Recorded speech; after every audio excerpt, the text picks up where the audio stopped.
The Blood Heaven Sword Demon, known as Gu Qianpa, is trying to probe what kind of person this second young master is. On the other hand, Muguk is wondering what this cursed old man sees when he sees him. In the end, Qianpa doesn't do anything else other than express that this year will get pretty hot, before he leaves with the heavy broadsword on his tiny old shoulder. As he walks away, he solemnly says that fortunately, he is not weak against heat. Muguk wasn't able to figure out what Qianpa was thinking. Aside from the relief he said he felt, he was still the murderer of his brother, so he might still be scheming to kill him. Another possibility is that Qianpa will let what happened float away, just as those clouds in the sky are. Whatever the case is, Muguk doesn't regret what he did. Back in his training room, he was going to play around with his new shiny sword. The initial moments after receiving a new sword are important. A sword communes with its warrior, and a supreme sword like the black demonic sword communes on a level that's far deeper than other swords. If the communion doesn't go well, then the full prowess of the sword can't be brought out. Muguk greets this sword, which cheerfully emits cold energy. He takes a deep breath and infuses some inner energy into the sword. Right at that moment, the sword emits stronger cold energy. In return, Muguk is appalled to see how robust the sword is as he expresses how different it is from his previous sword and how he likes it. Using the sword imbued with his inner energy to perform a few sword techniques. His objective for doing this is to familiarize himself with the sword and tell it that they will be surviving with the technique that he uses for a while.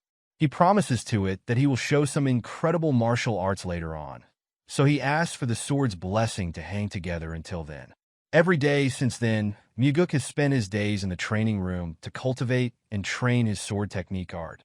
Leon faithfully provides support as his personal bodyguard. Day and night, Muguk sincerely trains his technique to the utmost limit of his younger body, since he could never do it in his previous life. Once he feels he has enough training with his new shining sword, he goes out of his training room. What welcomes him is a massive amount of people from the Sword Demon faction. Muguk doesn't know whether the Blood Heaven Sword Demon asked them to come here, or they came here on their own. What is for sure is, they are extremely hostile toward Muguk. They don't strike with their sword, but they unleash demonic energy in Muguk's direction without sparing anything in reserve. If Muguk takes on this much demonic energy at once, he could receive internal injuries if he makes a mistake. This is a battle of attrition, one against an army.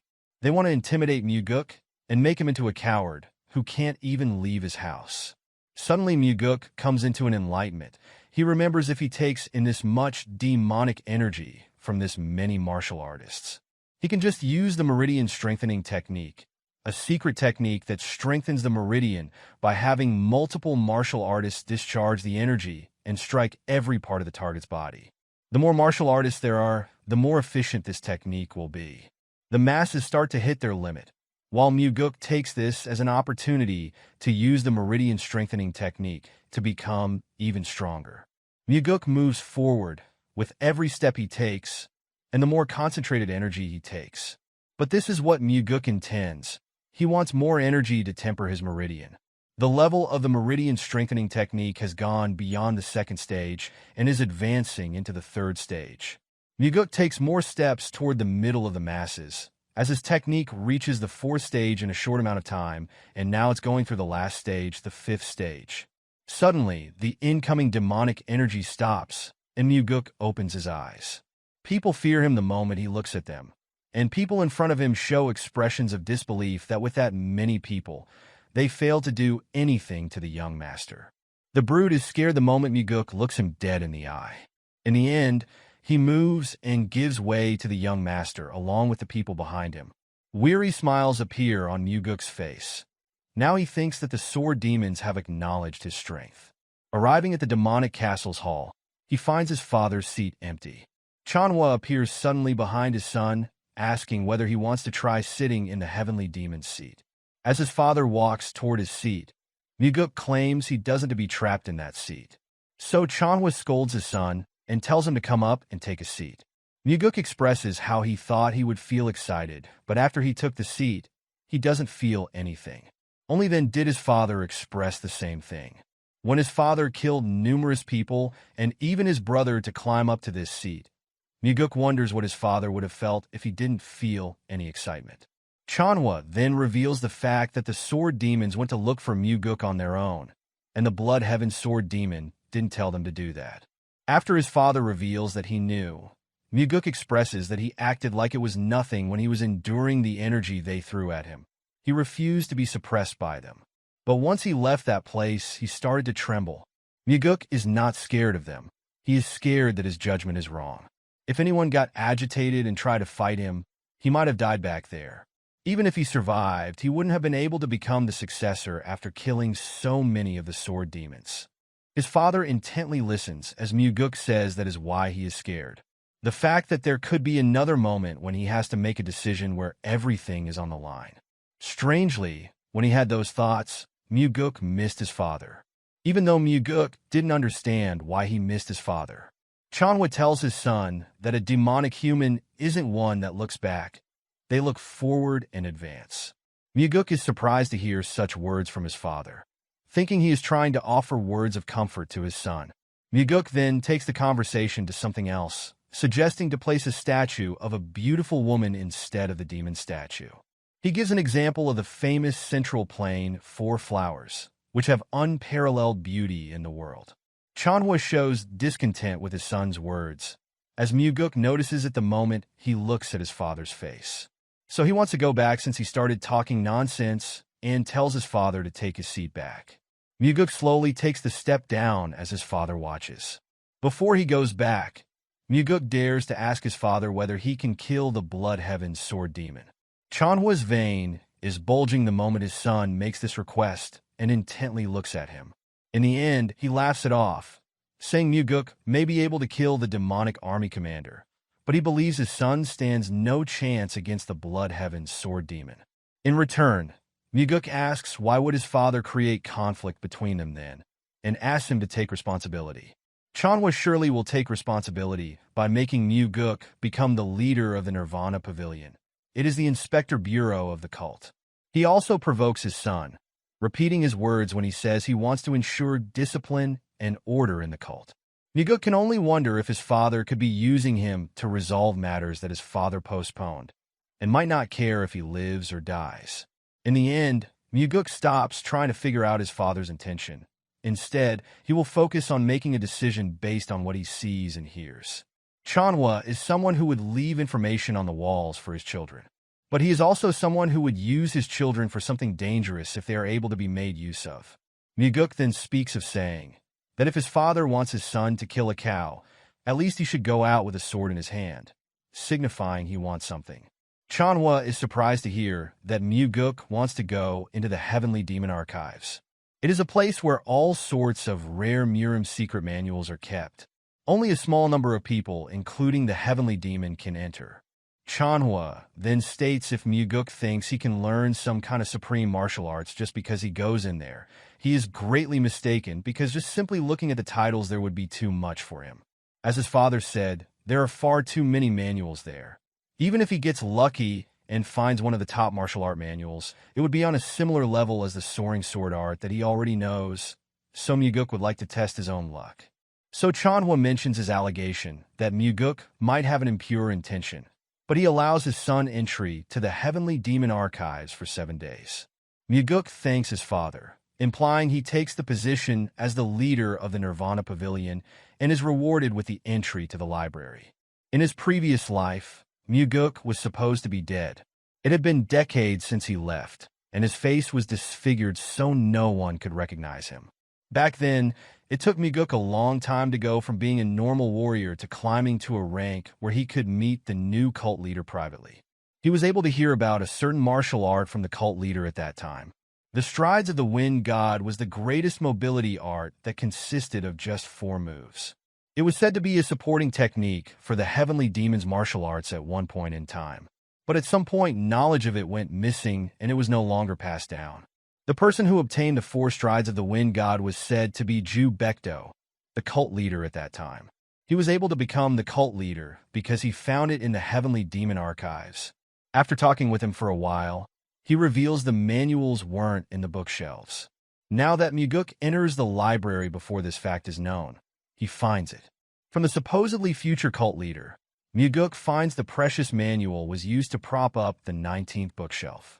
As it says, Muguk smiles when he finds a manual. Just 4 steps from this long-lost technique would be enough to walk all over the world. After finding the book manual, Muguk immediately starts meditating to learn it. The first step in the technique is the shadow step, which is used when trying to infiltrate a place. At the start, it would only be used to avoid being detected by one person. But as he gets skilled with it, he could increase that number. It's said once one completely masters the shadow step, he will be able to disappear even if tens of people are looking straight at him. The second step is the flicker step, which is used for defense. It's a technique that will definitely help him to find a way to escape even when an unavoidable attack is coming towards him. The third step is the death step, which allows him to charge into the enemies and can then pierce through or neutralize any defense. The last would be the swift step, a mobility technique that's said to be so fast that the word fast is an understatement. Muguk spent 7 whole days digesting the content of the technique manual. The moment he is done, he goes back to the Heavenly Demon Pavilion to report to his father that he is done. Chanwa wonders what kind of technique he learned at the Heavenly Demon Archives. Muguk simply says that it is a mobility art. Chanwa is surprised to hear that it's the 4 strides of the wind god. He is mad, telling him not to lie because the shadow step that known to be lost. Muguk can only plead that he doesn't have the guts to lie to him over something like that. In return, Chanwa tells his son to show the technique. So Muguk asks what he will get in return. Looking seriously and sternly at his son, he will spare his life if he shows it to his father. In the end, Muguk closes his eyes and starts performing the lost technique. Chanwa gets up from his seat in shock, surprised that his son really learned the long-lost technique, as Muguk disappears and appears at multiple places at the same time. After witnessing such a thing, Chanwa wants to know where his son learns the 4 strides of the wind god. With conviction in his voice, Muguk simply claims that he learned it in the Heavenly Demon Archives. Chanwa is mad, accusing his son dares to lying to him. He knows that the 4 strides of the wind god didn't exist within the library. Muguk definitely learned it inside, so he scolds his father. He asks his father whether he is certain that the book couldn't have been there just because his father read numerous books there. The book could have been stuck on another shelf where the foot technique manuals aren't. Right after, Muguk reveals that the book was being used as a support at the bottom of a shelf. The moment he gets the information, Chanwa assumes the important part of the technique must have been removed. Muguk wonders how his father knows. So Chanwa reveals that that's what he would have done it, accusing his son as doing the same. After that, Chanwa asks his son to show him the steps to the technique. On the other hand, Muguk's goal is not to defeat his father and become the Heavenly Demon. It was to kill Mugi and to save his father and everyone in the Heavenly Demon. Besides, he intends to help his father travel the world and enjoy his life before he steps down as the Heavenly Demon. So it's not a problem for him to teach the 4 strides of the wind god to him. Before he does it, Muguk teases his father, telling him he doesn't want to. He dares to tell his father further that nothing is free in the world. Chanwa reminds this daring son of him that he remembers. He taught him a technique at the hunting ground for free. In kind, Muguk claims that was the price for the liquor he drank at the hunting ground. Chanwa is a bit frustrated about his brazen son for holding himself back until now. Muguk claims to hold himself back until he grows to such an extent. So his father asks if there is something he wishes. Without batting an eye, he speaks to his father. He wants the Heavenly Demon Defense Art. This technique protects one's body and is an exclusive martial art that only the Heavenly Demon can learn. If Muguk learned this technique, it would be as good as him getting an extra life. Just as quick, Chanwa says it's impossible, stating the Heavenly Demon Defense Art can only be learned by the Heavenly Demon or the successor. In return, Muguk asks him to teach it secretly. Explaining the Heavenly Demon Defense Art isn't something that can be seen on the outside anyway, so if Chanwa secretly taught it to him, no one would know. Before he can do anything, Muguk asks for his leave. But before he can leave, Chanwa agrees and asks his son to teach the 4 strides of the wind god first.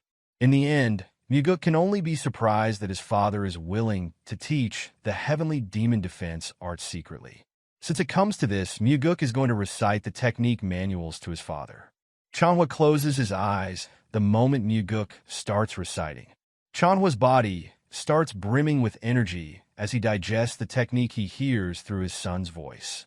The moment he is done, Chanhwa opens his eyes and hears his son offer to repeat the manual.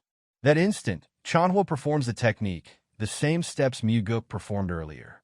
On the other hand, Muguk is surprised to see his father able to perform the technique, and it's different from how it is shown. This is his father's own interpretation.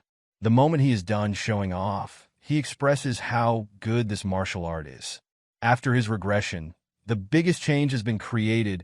Would Mugi be able to defeat his father, who has learned the 4 strides of the wind god now? Now it's Chanhwa's turn to teach the heavenly demon defense art.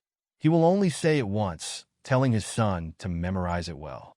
After all was said and done, Muguk went back to his abode with a bruise on his forehead, as Leon made a fuss over it, asking which arrogant bastard dares to lay their hands on her young master.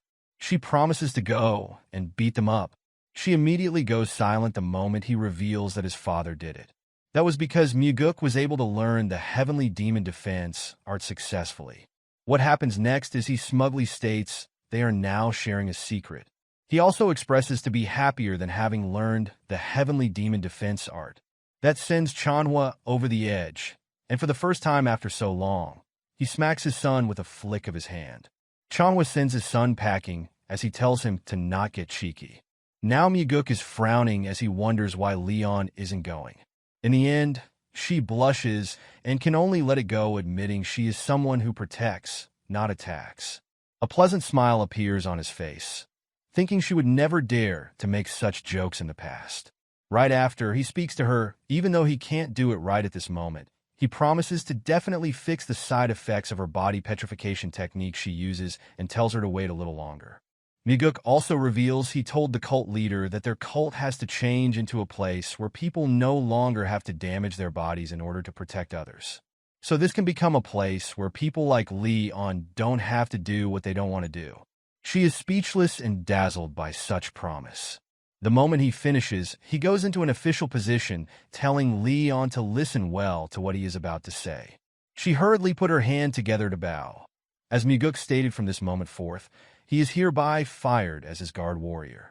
Leon is surprised for a moment by the assumption she got fired before Muguk continues that she has been chosen to become the captain of the Phantom Shadow Corps. This confuses Leon further, because such a group doesn't exist. Muguk confirms that is the case because he is going to make that group one that reports directly to him. So he asks her one more time whether she is willing to become the Phantom Shadow Corps captain for his sake. He looks her in the eye waiting for her answer, so she can see how sincere he is. In the end, Leon accepts his order with conviction. A few days later, Muguk goes out from the cult to a specific city he knows from his previous life. Even after telling Leon he is going to create his own group that serves him directly, by no means is that a simple task. In order to run an organization, a large amount of capital is required. To get the capital he needs, he will be making use of an incident that happened before he regressed. A man named Yang Dang announces he has been appointed to lead this mission. As this is a highly paid mission, it's also dangerous, so he tells the member of the party to make sure to keep their wits. He also threatens anyone who dares to do anything idiotic will die by his hand. He then addresses Muguk as the new person who joined the mission under the recommendation of Warrior CO.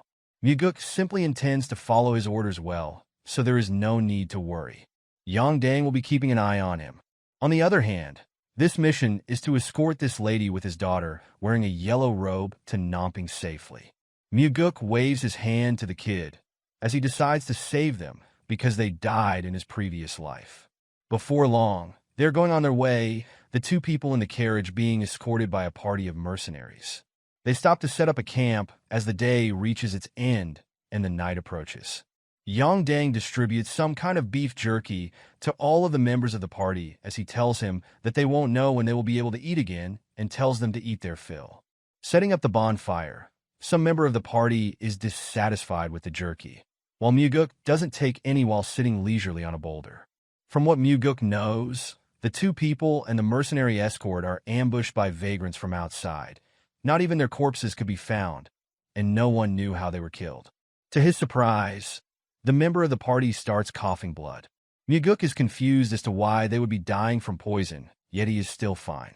Eventually, Yongdang appears looking fine, signifying he is the one who put the poison into the food that he gave out. Fortunately, Muguk didn't eat any of the food he gave. Taking out his sword, he pleads to kill him, saying it would have been better if he died from it instead. To think the leader would be the person who poisoned the food is nasty. Muguk wonders what will this pathetic, sad little lowlife do with the money he earns from killing his own comrade. Sadly, he wishes to spend it on money and woman, before telling Muguk to worry about his own life. Unfortunately, before Muguk collects some hands, another party joins in. With a single glance, Muguk is able to discern they are decently strong. For now, Muguk decides to let it play out as the ringleader of this heinous crime screams, telling the two people inside the carriage to come out before he burns it down. The lady with his daughter comes out wearing faces full of worry. The ringleader is grumbling because he was scolded for not being able to find them. The lady knows this ringleader as Warrior Quan. She tears up and begs him to spare the child. He agrees to her plea for the sake of their relationship, before he screams his lungs out, telling the lady to kneel and beg for mercy. He is angry at her for acting like his master. As her child grabs her tightly, she begs for her child's life and promises to give Quan 10 times the money he is supposed to get. He simply brushes her off and tells her that her father has already been caught. Out of nowhere, Muguk waves his hand warmly toward the lady and her daughter, surprising the lowlifes, wondering who the young man is. Muguk stands in front of the lady claiming he is simply someone who's received money to bring the two of them to their destination. After being asked, Yongdang can only admit he is just a vagrant that he hasn't dealt with yet. Yongdang immediately takes his stride to strike. Muguk simply provokes them, calling them mere street thugs, and explains Yongdang probably will get killed after he is done. Quan is red full with anger, claiming he didn't betray his master. On the other hand, Muguk simply speaking politely since the child's here. After being provoked that much, he commands his henchmen to kill the young man this instant. Muguk points his finger at Yongdang, emphasizing that he will be killed next. Before he could comprehend anything, an attack came from behind him, struck his neck, and killed him instantly.